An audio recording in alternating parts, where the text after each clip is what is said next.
This lesson is going to be a breeze because it builds off the knowledge you've already gained from the planning lessons in modules 3 and 4 and the concept lessons in module 2. You've already got all the pieces. Now all you need to do is fit them together. And this lesson will show you how. Everything you need to easily pass English ATAR. English ATAR made simple. Powered by Saints Coaching. Let's hit the ground running, shall we? Part 1, outline the planning steps for a persuasive text. Part 2, apply the planning steps to pass WACE exam questions. Part 2.1, analyze example 1. Part 2.2, analyze example 2. Part 3, discuss planning tips. Part 4, compare the planning steps. Part 5, outline a simple summary. Boom!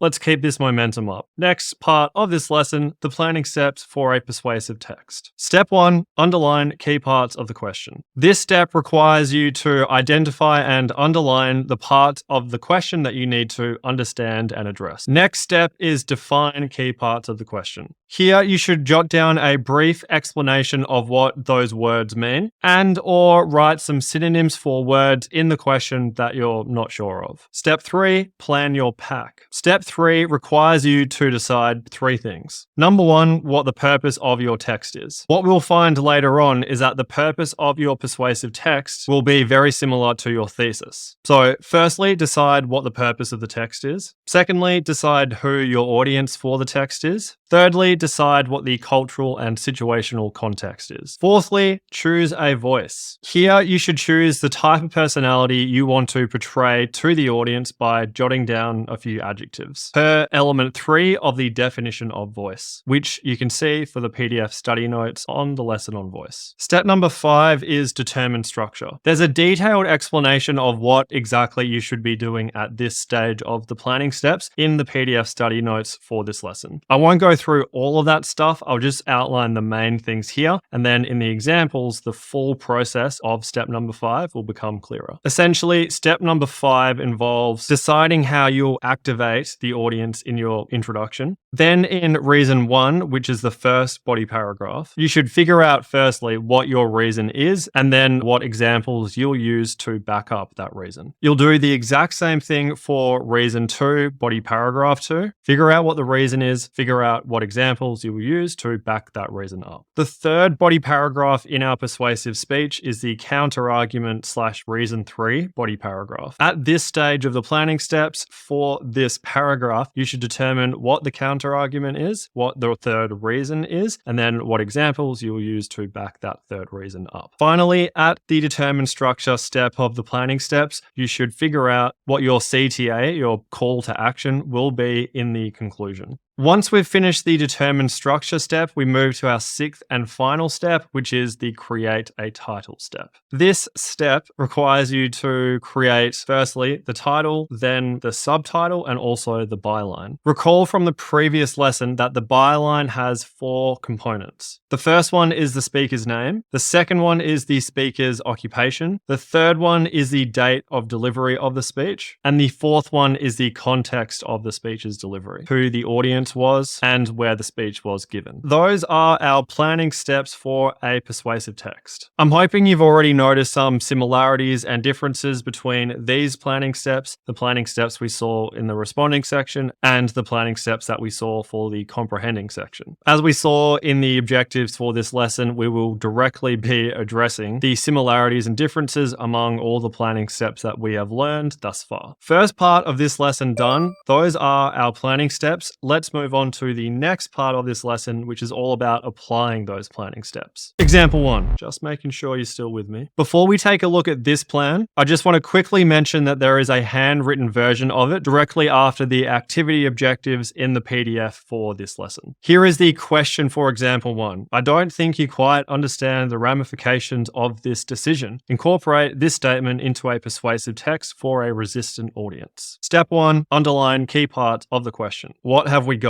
Firstly, the word ramifications, then the word incorporate, and the term resistant audience. Step number 2, defining those key parts of the question that we just underlined. First word we underlined was the word ramifications. Ramifications are complex or unwelcome consequences. I really just think of this word ramifications as meaning consequences. So we're dealing with the consequences of this decision. Then for the word incorporate, this one means you must include this quote in its exact form somewhere in your text. Finally, this term resistant audience, will understand this one by breaking it up into its two parts. Some synonyms for this first part, the word resistant, it can also be understood to mean hostile, not willing to accept, or unenthusiastic. The second part, audience, refers to the people who read, view, or listen to a text. Step 1 and 2 done. Now let's turn to step number 3, which is plan your PAC. Another disclaimer, properly completing step number 3 requires you to have watched and completed the activities in relation to the following lessons. The lesson on context, the lesson on purpose and audience, and intro to module 5. The purpose of my text is to convince people that they need to establish digital boundaries. The audience of my persuasive speech will be adolescents. The context element and the context of culture will be related to our screen society, and related to this, the ever-increasing amount of applications that have one objective: to capture our attention. That's the cultural context. Now let's check out the situational context. I've decided that I'm pretending I'm delivering this speech to a cohort of year 11 and 12s in a school gymnasium. Step number 3, plan your PAC done. Step number 4 is choose a voice. In my plan, I've decided I want to use a passionate, informative, humorous, and friendly voice when I'm delivering my speech. Remember, this concept of voice means the sense of personality that comes across from the text's author. In this case, I am the author of my persuasive speech. Step number 5, determine structure. Turning to the introduction first, remember the theme of the intro is ethos, one of the 4 categories of Aristotle's rhetoric that we learned in the previous lesson. So in my intro, I will activate the audience by discussing a hypothetical situation of studying at night but not being able to get anything done.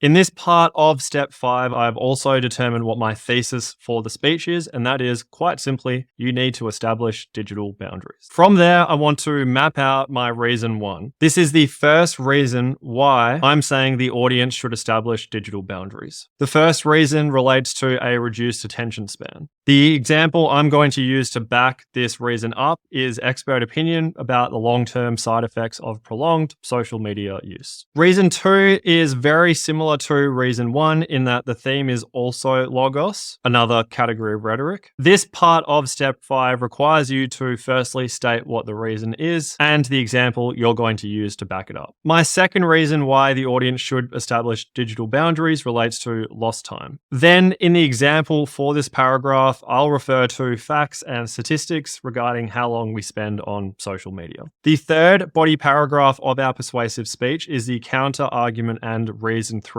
paragraph, and this has the theme of pathos, the third category of rhetoric. At this stage of step 5 of the planning steps, you outline the same 2 things you did for the previous 2 body paragraphs, and you also establish what your counter-argument will be. My counter-argument for this paragraph will be, I legitimately like Insta and TikTok, and I don't think I need to change my relationship with either of them. It's my downtime, it's my way of relaxing. This is the counter-argument that I have imagined my audience to have in their mind as I'm telling them that they need to establish digital boundaries. So if I believe my audience will be thinking this as a legitimate counter-argument, if I just tackle that counter-argument head-on, address the elephant in the room, I'll disarm the audience of any reasons they had not to agree with me, in turn persuading them to agree with my thesis. That's the counter-argument. Then my third reason will rebut this counter-argument, and the third reason relates to anxiety. My example will be an anecdote about looking at what other people are doing. In this anecdote, I'll use some emotive and inclusive language. The final stage of step 5 requires you to figure out what you'll say in your call to action, the CTA. My actionable and specific CTA to the audience is as follows. Select a reasonable amount of time to spend on social media each day and create screen time limits to keep you accountable. Very actionable. The audience can easily do this, at least they're within their means to, and it's specific.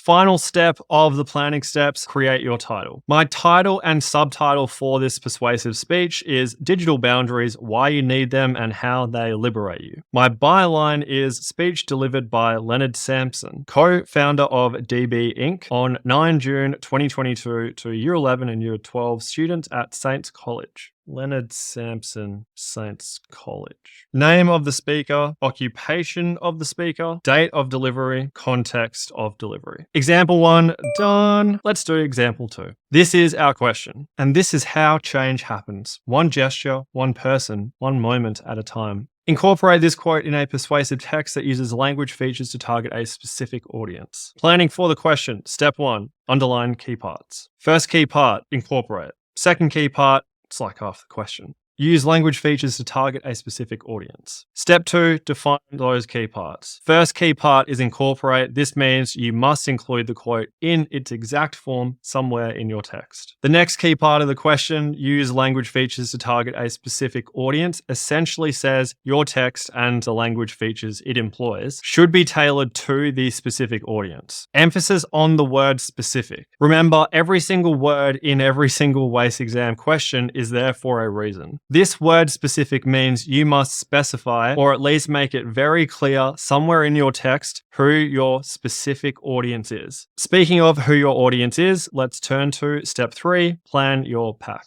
The purpose of this speech will be to persuade the audience that they should create and utilize a second brain. I use Notion for my second brain. If I could marry an app, it would be Notion. That's my purpose. This is my audience. Young adults with ADHD. Notice that this audience clearly addresses the question's requirement for us to target a specific audience. Arguably, if my audience was simply young adults, that wouldn't really be a specific audience. Let's not leave any doubt in the marker's mind that we have clearly addressed the relevant part of the question. Turning to the final part of the plan your PAC step, which requires us to figure out our cultural context and situational context. Regarding the cultural context, here's one factor in the broader environment that relates to the topic of my speech. The information age in which we live makes it difficult for people with ADHD to manage their lives. There are so many distractions. This does not help people with an attention deficit. Then regarding the situational context of the speech I'm delivering. I'll be delivering this speech to first year uni students in a lecture theatre at a uni campus. Plan your PAC, done. Let's turn to step 4, choose a voice. I've decided at this step of the plan that I want to come across as empathetic, relatable, and enthusiastic to that audience. Step number 5, determine structure. The theme of the introduction is ethos, relates to me talking about my credibility and authority to speak on the topic. This part of step 5 requires us to determine the activate, and my activate will be rhetorical questions asking the audience whether they've experienced various frustrations that are common for people with ADHD. I'll also note what my thesis is, and that will be you need to create and use a second brain. Turning to reason 1, which is the reason that has the theme of logos. This involves the speaker appealing to the audience's logic and reason. My first reason why I am trying to convince the audience that they need to use a second brain is firstly, we're bombarded with information. To back up this first reason why the audience should use a second brain, I'll use facts and statistics that explain how many pieces of information we're exposed to on a daily basis. Reason 2 also has the theme of logos, and we're essentially doing the same thing for this paragraph that we did with the previous one. We outline what our second reason is, and for this speech, it is the brain isn't designed to store information. Then we outline the example that backs this second reason up. The example I'll use will be an expert opinion from a neuroscientist or psychologist or psychiatrist detailing the fallibility, which refers to the flaws of something, of our memory and brain. The third body paragraph of our persuasive speech is the counter-argument and reason 3 body paragraph. The theme of this paragraph is pathos, which is the category of rhetoric that involves the speaker appealing to the audience's sympathy and empathy. My thesis is the audience should create and use a second brain. I've imagined that my audience will have the following concern regarding that thesis. That concern is creating a second brain sounds like too much effort. So I'll refer to my third reason, which relates to mental clarity and focus, to shut that counter argument down. And I'll do that by referring to a personal anecdote of how a second brain has changed my life, and I'll use emotive language and inclusive language. Final part of this step of the planning steps relates to the conclusion, the theme of which is Kairos, and this refers to the speaker creating a sense of urgency and opportunity regarding what they've said. My CTA is as follows. It has two parts. Firstly, I'm telling the audience to create a Notion account. Then I'm telling the audience to go and watch Thomas Frank's YouTube videos about creating a second brain on Notion. It's actionable, the audience can do it, and it is very specific. Sixth and final step of the planning steps is create title. My title is ADHD and a second brain, and my subtitle is How to Master Your Superpower. Here is the byline. Speech delivered by Diego Dente, CEO of Undistracted on 30 February 2022 to second-year university students who have ADHD at UWA's Octagon Lecture Theatre. Name of speaker, speaker's occupation, date of delivery, context of delivery, namely who the audience is and where the speech was delivered. And we have just applied these planning steps to 2 past WACE exam questions. I told you this lesson will be a breeze. Before we compare the planning steps, a few tips regarding these specific ones. Tip number 1 is skip step 1 and step 2 if you understand every word in the question. Tip 2, don't underestimate your situational context. Tip 3, reason 3 serves 2 functions. 4, treat step 6 as the first part of your answer. And there's an exception. Let's discuss each tip in a bit more detail. Tip 1, skip step 1 and 2 if you already understand every word in the question. Generally speaking, the terminology used in composing section questions is more basic than the terminology used in the other sections of the exam. The whole purpose of steps 1 and 2 is to ensure you understand exactly what each and every word in the question means so you can properly answer it. If you already understand what each word in the question means, there's no point completing step 1 and step 2. You might be wondering, how do I know if I understand every word in the question? Ask yourself, do I know how to address or engage with this word in my response to the question? So when I first saw this question, I asked myself, do I know how to address or engage with this word incorporate in response to the question? I realized that I didn't know how to address or engage with it, so I decided to move ahead with step 1 and step 2. When it comes to underlining and defining key parts of the question, take a common sense approach. Tip number 2 is don't underestimate your situational context. Planning your situational context is the last thing you do at step 3. Doing this requires you to envision the environment in which you're presenting your speech. By imagining the environment in which you're presenting your speech, you will be able to create a more realistic one. Case in point, assume you've been given one of the following prompts. Prompt 1, write a speech that argues that school should start at 10 a.m., which is the purpose, to high school teachers in WA, the audience. Prompt 2, write a speech that argues that school should start at 10 a.m., purpose, to high school teachers in WA, audience. You will present the speech on Friday afternoon in your school gymnasium to your high school teachers, situational context. If you could only choose one prompt, what would it be? I'm assuming it would be prompt 2 because it paints a clear picture of the environment in which you'll be presenting your speech. If you've got that clear picture in mind as you write your speech, you'll be able to engage with your audience better. Here's a very brief introduction of a persuasive speech that was written with the situational context from prompt 2 in mind. Good afternoon, everyone. I must say, it's pretty weird seeing all of you sitting in the seats that we students normally sit in. Anyway, I understand that it's a Friday afternoon, so I won't keep you here too long. Speaking of things that are too long, how about that 7-hour school day? Today, I'm going to argue that a typical school day should be 5 hours long, starting at 10 a.m. instead of 8 a.m. Now, imagine what that introduction or at least that part of it, would have sounded like had I chose prompt 1 instead. It just wouldn't have had the same personal and realistic feel to it. That's tip 2. Here is tip 3. Reason 3 should simultaneously rebut the counter argument and outline the third reason the audience should agree with your overarching argument, which is your thesis. Let's relate what we've got here on the slide with example 2. The thesis of example 2 was you need to create and utilize a second brain. The counter argument, or one objection that I think the audience might have, is creating a second brain looks like too much effort. Now consider the following versions of the third reason, which, as you'll recall from the previous lesson on structure, comes immediately after the counter argument element in this third body paragraph, and this is known as the rebut element. Version 1 of reason 3 is it doesn't take too much effort. Version 2 of reason 3 is mental clarity and focus. Reason 1 rebuts the counter argument, but doesn't outline a persuasive third reason as to why the audience should create and utilize a second brain, as stated in the thesis. It basically says you should create and utilize a second brain because it doesn't take too much effort. If something is framed as not taking too much effort, I can't say I'm very persuaded to go and do that thing. Tell me it's a positive. Tell me it's really fun or it's really beneficial. Don't frame it as a negative. It won't take too much effort. Whereas reason 2 will rebut the counter argument by acknowledging that creating a second brain takes some effort, but that effort is outweighed by the mental clarity and focus you'll gain. It basically says you should create and utilize a second brain because you'll gain mental clarity and focus. Fourth and final tip, treat step 6 as the first part of your answer.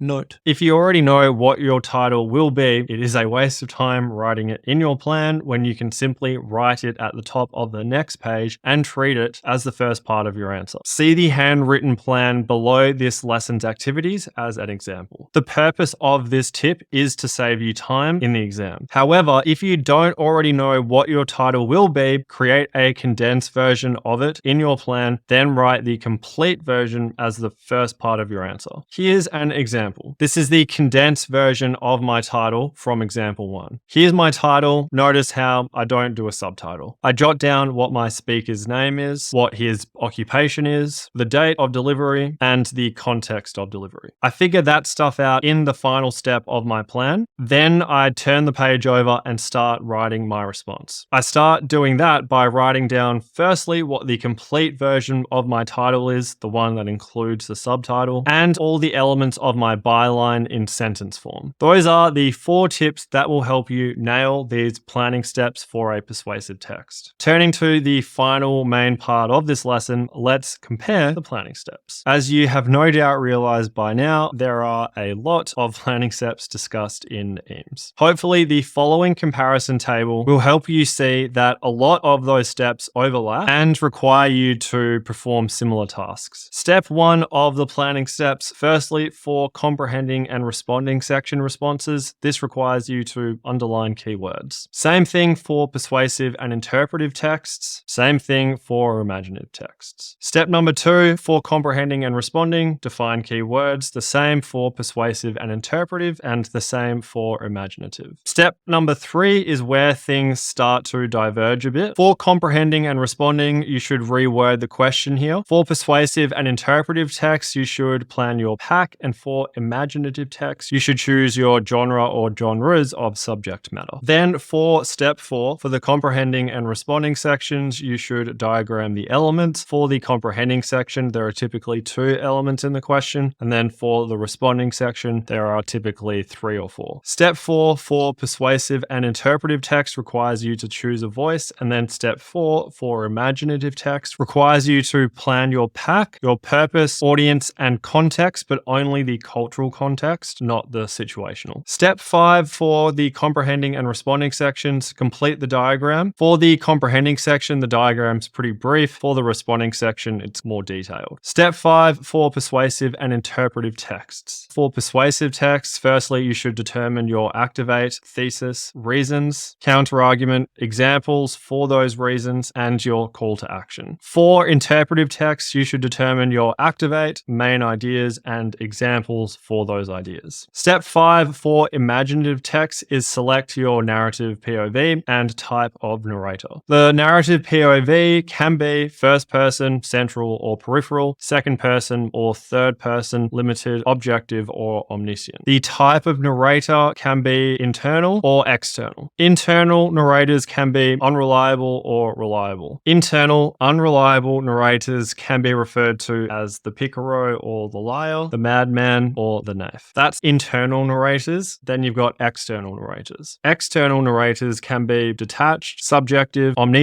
or intrusive. Step 6 for the comprehending section requires you to determine how many paragraphs you'll write. For the responding section requires you to determine your thesis, topic sentences, and examples. Step 6 for persuasive and interpretive text is the create title step. The title of a persuasive text has the following elements. It has the title, the subtitle, and the byline. And the byline includes the speaker's name, occupation, the date of delivery, and the context of delivery. The title of an interpretive text has the headline, the byline, which includes the publication date and the author's name, comments, and topics. Step 6 for an imaginative text is the determine structure step. This involves determining the elements of the exposition, background, rising action, climax, and resolution. Step 7 doesn't exist for the comprehending section or the responding section or persuasive text or interpretive text, but it does for imaginative text, and at this stage you pick a theme. Same thing with step 8, not a thing for these texts or these texts, but it is for imaginative, and here this involves creating the title. Finito. Shall we do a simple summary? Yeah, buddy.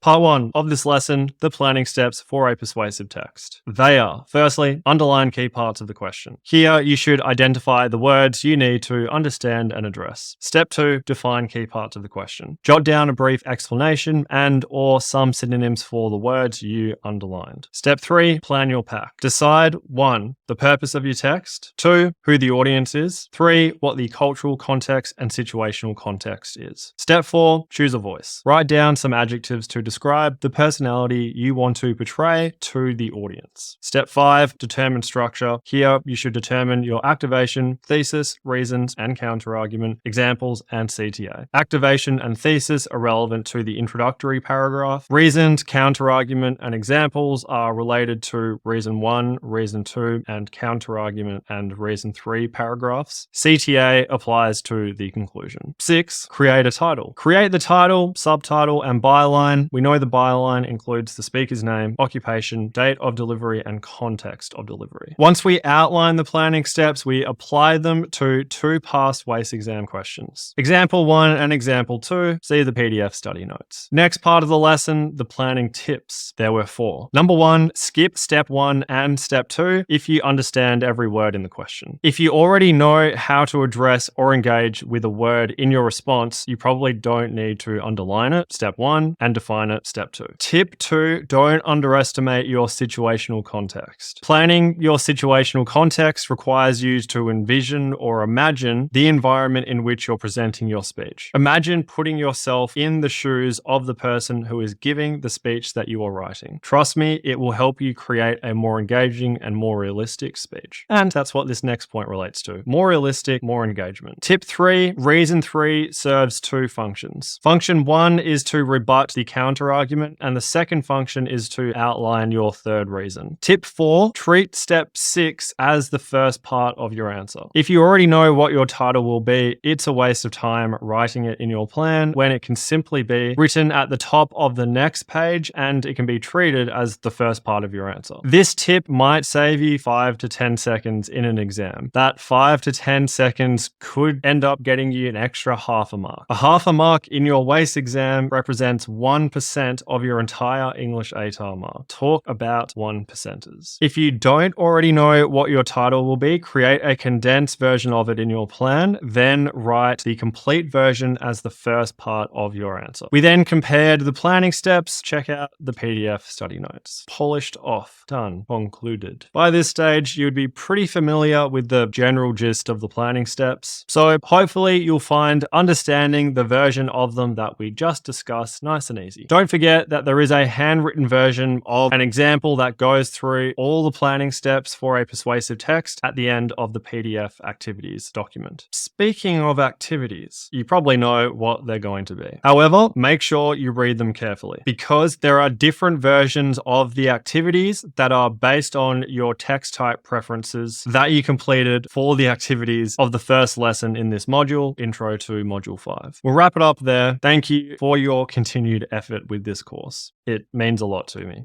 I'll see you in the next lesson. Until then, keep it simple.